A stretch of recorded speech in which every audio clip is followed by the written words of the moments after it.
Have you ever stopped to think about all the things around you? I mean, everything. The chair you're on, the sky outside, even your own feelings?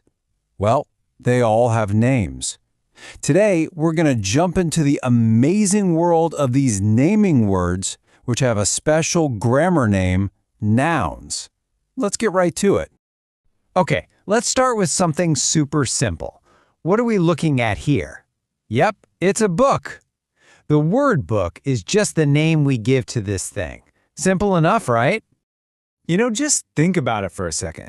The door to your room, the fan on the ceiling, your friend who lives next door, every single thing, every single person has a name.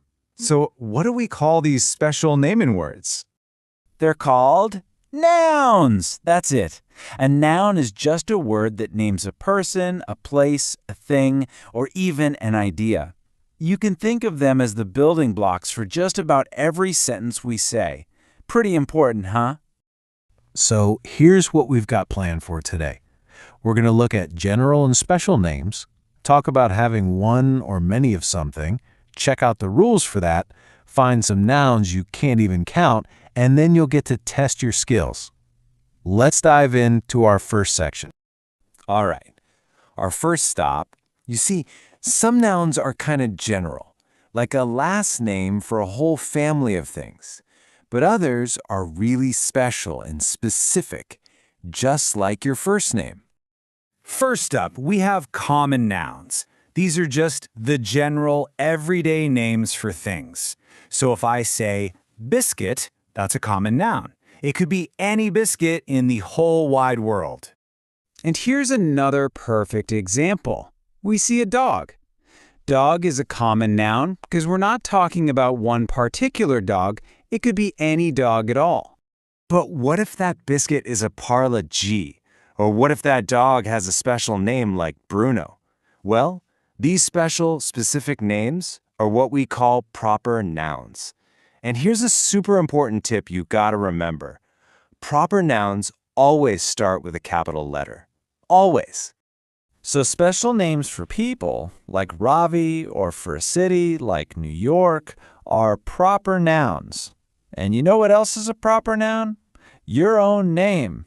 That's why it's so special and why it always gets a capital letter at the start. You're doing great. So, now we know the difference between a general name and a special name. Next up, let's figure out how we talk about having just one of something or a whole bunch of them. Look here. On the left, there's one book. When we have just one of something, we call that a singular noun. But over on the right, there are many books. When there's more than one, it becomes a plural noun. See what happened there? We just added an S to go from one to many. Now, changing a word from singular to plural can sometimes feel like a magic trick, but it's not really magic. It's just a set of simple rules, and we're going to learn them together. So one of the secrets is to look at how the word ends. If a noun ends with a sound like X or sha or cha, we usually add es to make it plural. So one box becomes many boxes. See? Super simple. Here's another really cool one. For some nouns that end with the letter F, like this leaf, we do a little switcheroo. We change that F to V's to make it plural. So one leaf becomes many leaves. It's like a little transformation. Okay, and what about a word like baby? It ends in a Y. Well, if there's a consonant right before that Y, we follow these easy steps. You just take away the Y and add IS.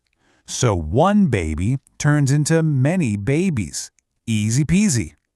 But hold on, you have to watch out. Not every single noun follows the rules. There are a few little rebels out there, the rule breakers. So one man becomes two men. One child becomes many children. And then some, like sheep or deer, don't change at all. One sheep, 10 sheep. A little tricky, I know, but also kind of fun. All right, so we can count books and boxes, no problem. But What about things like the water in your glass or the sugar you put in your milk? Well, that's the next puzzle we need to solve. Let's just think about this for a minute. Could you hold 3 waters in your hand? Probably not. You could hold 3 glasses of water, right? But you can't really count the water itself, can you? These are what we call uncountable nouns. We think of them as one big thing, not lots of little separate items. So to measure them, we use other words, like a spoon or a glass. That's why we don't say 2 sugars, we say 2 spoons of sugar. And we don't say a milk, we say a glass of milk. Make sense, right? Wow, you've done an amazing job. You've learned so much about nouns. So now, it's time to put all that new knowledge to the test. Are you ready to become a noun detective? Okay, noun detectives, take a really close look at this picture. Go ahead and pause if you need more time. How many different nouns can you spot in there? I can see children, toys, a drum, a car, a boat. All of those are nouns. So, how many did you find? And for your final challenge, nouns are literally everywhere. I want you to look around you right now, wherever you are. Can you find and name 5 different things? Maybe a table, a lamp, a pencil, a window, a person. See, the world is just packed with nouns waiting for you to name them. So keep your eyes open, keep being curious, and I wonder, what's the most interesting noun you can find today?